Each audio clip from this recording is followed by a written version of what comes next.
ये तब की बात है जब मैं 11 साल की थी। एक शाम अपने करीबी दोस्त के साथ बहुत देर तक खेल रही थी। जब मैं उसके घर से निकली तब रात के 8:30 बज रहे थे। मेरा घर उसके घर से 15 से 20 मिनट की दूरी पर था।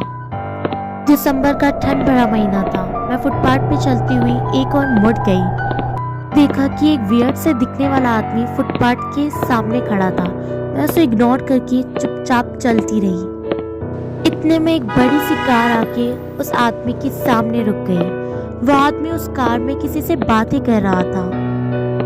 मैं उसे अनदेखा करके चुपचाप आगे बढ़ती रही।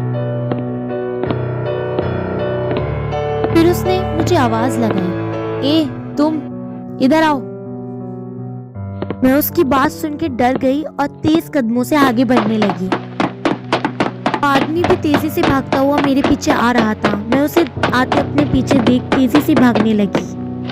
मेरे पीछे वो आदमी भी तेजी से दौड़ने लगा और मैं गॉड से प्रार्थना कर रही थी कि बस मैं गिर ना सकूं। लेकिन मैं बच निकली। मैंने दौड़ते दौड़ते पीछे देखा तो मैंने देखा कि वो कार भी उस आदमी के पीछे आ रही थी। मेरे कपड़े लगभग उस आदमी के हाथ में आ ही गए थे, लेकिन मैं बच निकली। मैं बदआवाज सी भाग रही थी, तभी मुझे एक घर नजर आया।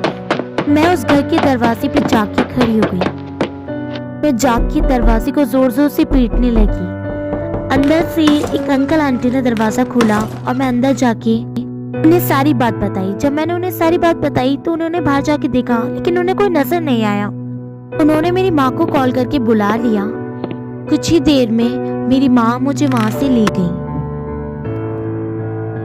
और मेरी मॉम ने पुलिस को भी कॉल कर दिया। अगले दिन मैं एक फूल का गुलदस्ता और एक कार्ड लेकर उस घर के बाहर छोड़ आई, लेकिन अगले ही पल एक तेज रफ्तार के साथ कार मेरे पीछे आ गई और किसी ने मुझे तेजी से पकड़कर उस कार में धकेल दिया और पीछे रह गई सिर्फ मेरी चीखें।